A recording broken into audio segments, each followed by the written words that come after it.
Yo mga idol, kamusta? Sports Talk PH nga pala. Ang banat ni Casimero, pag-usapan natin yan mga idol. Ngunit bago ang lahat ay huwag kakalimutang mag-subscribe at i-click ang notification bell button for more sports talk. So alam nga po nating lahat na trending ngayon sa mundo ng boxing ang pagdating sa Amerika kahapon ng current undisputed super bantamweight world champion Japanese monster na Naoya Inoue, kung saan inabagan talaga ito ng mga media at sinubaybayan ng kanyang public workout.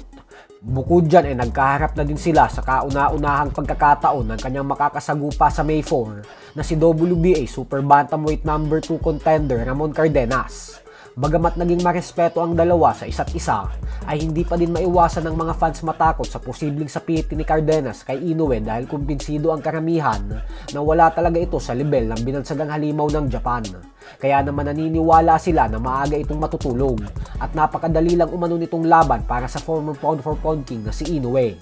Ganun pa man ay katulad nga po sa nakasanayan natin dati, ay hindi nagpapahuli ang ating pambato na si former 3 Division World Champion Angas ng Pinas, General Casimero.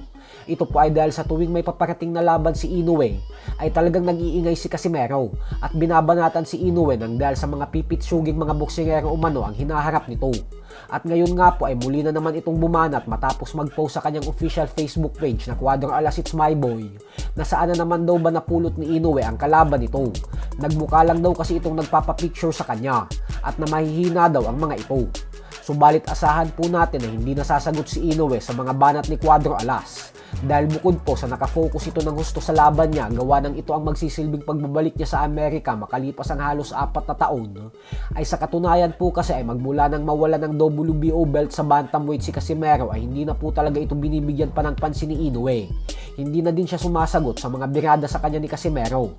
Ang huling sinabi ni Inoue patungkol kay Casimero ay matapos daw ng ipinakita nitong performance kontra kay Yukimura Oguni, ay masasabi niya daw na hindi naman pala talagang malakas si Casimero, kaya nawala na din daw siya ng interes na labanan ito.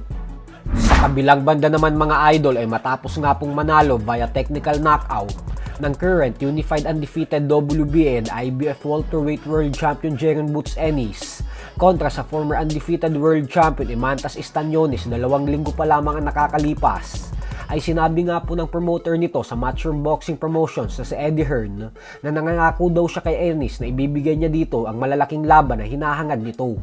Aminado po kasi si Hearn na sa kabila ng tagumpay at tibay na meron si Ennis, ay mukhang hindi pa daw ito masyadong nabibigyan pansin ng mga fans.